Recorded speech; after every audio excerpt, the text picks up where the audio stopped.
Hi, Namaskar. This is Ashutosh Singh.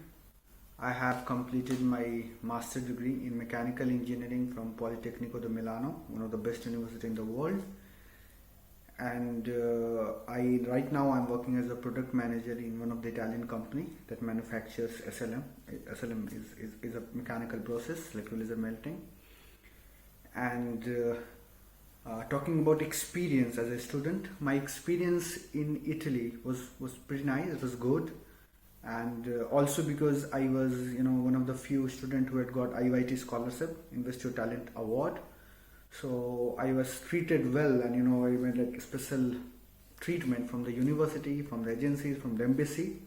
So yeah, it was nice. Talking about the study, I can speak about mechanical, that how the professor taught. Professors were good, they were really nice. They were ready to clear your doubts, and they were ready to suggest you that what you should do in your career. And Polyme gave you a lot of options for your choice, that what you actually wanted to do in the field of mechanical as a specialization. So I chose additive manufacturing. It is advanced manufacturing process that I took, and it was nice. It was mostly oriented towards industrial experience, what industries need and what you should do. And Polyme is like a kind of industry, and they have a lot of machines and instruments. So I was fortunate enough to work in SciTech lab. It's a lab of Politecnico that works on additive manufacturing. It was quite famous, by the way. And I work with Professor Previtali. She's well known for lasers, and also with Professor Demir, Professor Anoni.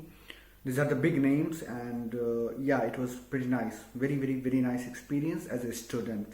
They also helped me, in talking in terms of industries, and in terms of how to approach industries and how to get the problem sorted out. And so talking about that, how difficult it is to get a job in Italy. See, to be very frank, it is not as easy as people think or suppose. It's not only about the job, also because here language is a big barrier. Even if the company wants you to get in, they have this problem that if you do not speak Italian, it's going to be very, very difficult, because they speak in Italy, in Italian. And if you go in a company, especially in mechanical, you have to deal with people, you have to deal with engineers, workers, and clients, and they speak Italian. So you must speak Italian.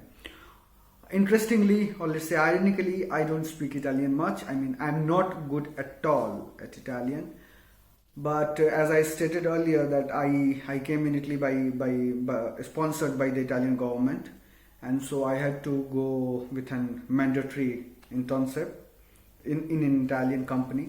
So I was given offer by different Italian company to come and join them as an intern. But as I told you earlier, that I was working with Professor Previtali. She asked me to do an internship in another company of her choice, and I went there. They asked me to join immediately before even completed my study, because my field is something different. And I told them that I do not speak Italian, and my boss is pretty nice. He asked me to join, and I said no. And to be honest, for me it was not very difficult. I don't know, maybe because of professor or something, or maybe because of my work, my previous work and experience. And that's how I got the job. After I completed my internship, they asked me to join immediately, but I had not completed my course, so I kept on delaying, and ultimately in 2020 January, as soon as I graduated after just the holidays, I joined them. But yes, it is difficult if you don't know the language. And talking about what to advise I should give to the current students about the job search in Italy, the very first and very important thing is you must learn Italian. It is, without this, it's going to be very difficult.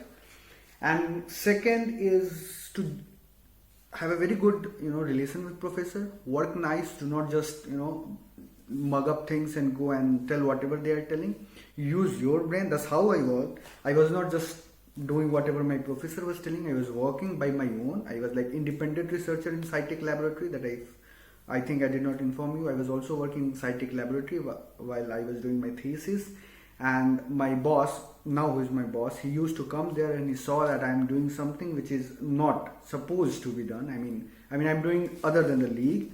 and they liked it that I'm doing by my own, and that is how you should do. You should talk to professor, and you should try to be as independent as possible, and you should be more frank towards them. You should tell them, okay, I should do that and this, and I should be doing this majorly on the thesis, and based on that they'll definitely ask you to refer you rather. I was also given PhD option at the Polytechnico, but I did not go because of my personal issues.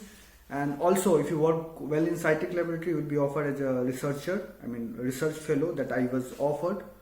And all this thing is applicable only if you work independently in the laboratory in a good manner. Okay, so at the bottom line, study well and learn Italian. Yes, Modula V2, as soon as you complete your degree and you have a job offer, the very first thing that you should do is apply for nulla osta. There's something called, it is a form that you know it very well. That's a form that has to be submitted. That's more like that, they call it no objection certificate, that you are allowed to work. That has to be done by by applying at the website, Home Ministry website. There's a lot of form that you have to fill, and other than V2, there's a lot of form that you have to fill it up. It needs a lot of details of the company that your company or your boss must give. And some of the company says that okay, I'll not give it because they think that's headache for it. Why they'll handle all this. But in my case, it was a bit different because I told my boss was keen to join me, and so he did it for me. So the main detail that was asked in Modula V2 was the tax that was submitted by the company, VAT, you say, the tax declaration, the last year amount of tax the company has paid, the number of employees, the bank details, at what articles the company has been registered, since how many years the company is working, and what is the role that I'm being offered, why I'm being offered. And as far as sponsorship is concerned, for people like us who had completed masters in Italy or bachelors in that case, I don't think a sponsorship is required. All they need to do is apply on the website, and they have to pay, I think, 100 euros or something. That is it for the stamp, and they should have an SPID account. Also, the student, the employee, and the employer. And that's it. They apply it, and after 3 months or 4 months you get an appointment. For me it was quite difficult because they were not giving me an appointment because of COVID. So I spoke to the same IIT External Affairs, Ministry of External Affairs, and they did it for me. How did I convert my student permit to work permit in Italy? As soon as I joined the company, okay, the very first thing that we should know is, as a student, we are not supposed to work full time, okay? So, if you have not started the process, so the very first thing I did, I spoke to my boss. Anybody would do. I spoke to my boss. I told the scenario that I must get a nulla osta that takes around 3 months to 4 months. So I registered myself at the university. I got my degree, complete degree. Then I went to the post office. I got my SPID account. That SPID account is necessary these days. It lets you to sign in all the government organization. Then I registered myself on the website of Home Ministry. There is a website of Home Ministry and Ministry dell'Interno, and I created an account and I submitted my documents, and then I applied for nulla osta. Again, nulla osta consists of 7 sections. 2 sections is for the employee. That was for me, my details. I have a residency or not, and all this detail.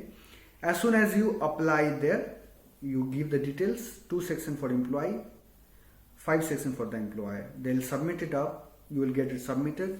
Then they'll ask you a list of documents. The list of documents that you must have it after completing this process is residencia, degree certificate, and job contract, obviously, of course.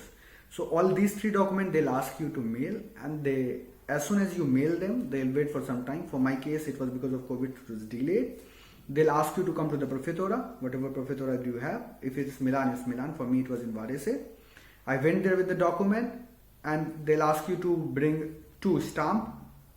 That's 16 euro 2 stamp of 16 euros. You'll go there, they will verify the document, and then they'll give you this form called Modula Q. It is a declaration by the company. You have to bring it back to the office. They will sign it off, and then you will go again. You will submit that, and then you will have Nulla Osta and a form, a complete kit that you need to go to the post office and to submit. As soon as you submit the post office, the process is the same. You have to go to they'll give you an appointment, and then you have to go to the police station, and you have to just complete the process. How long did it take from the day you find a job to get your work permit and permission to sojourn in hand? Okay, I have not got permission to sojourn in hand till now. I applied on 7th of February, and till 28th of July, I had no clue that what I'm going to do, because they were not responding, because they were not asking me to go to the Prefectura. Then I told you earlier, I spoke to External Affairs, Ministry of External Affairs, the person who had asked me to come here for IYT, and then she called the Prefectura, and the very next day I was asked to go there to complete the Modula Q2 and all. So that day I got the permiso kit. I submitted to the post office. I got an appointment. I went to the appointment. Now I'm waiting for my residence permit kit. How did I manage to get a job in Italy? So as I mentioned earlier, this job was, it's kind of mixed because of my effort, my connection with the professor, and also because of IYT. So as I said I have a very good connection and relation with my professor. I was working with them. It was like a corporate job from 9 to 6. And they liked it, and then they referred me for internship, and I went for the internship, and then my boss liked my job and he asked me to continue, and that's how it worked. So in short, it is more like, towards, you can say that it's because of connection, and yes, the work matters. Yeah, okay, so that is it, I think. So if you need to find a job, you must have a very good connection with the professor, and you should not just mug it up and do it. Try to work independently. And there are many people working there in the university, so you have to prove yourself that you are different. And the moment you prove that you are different, you will get it. Believe me. Thank you. Namaskar.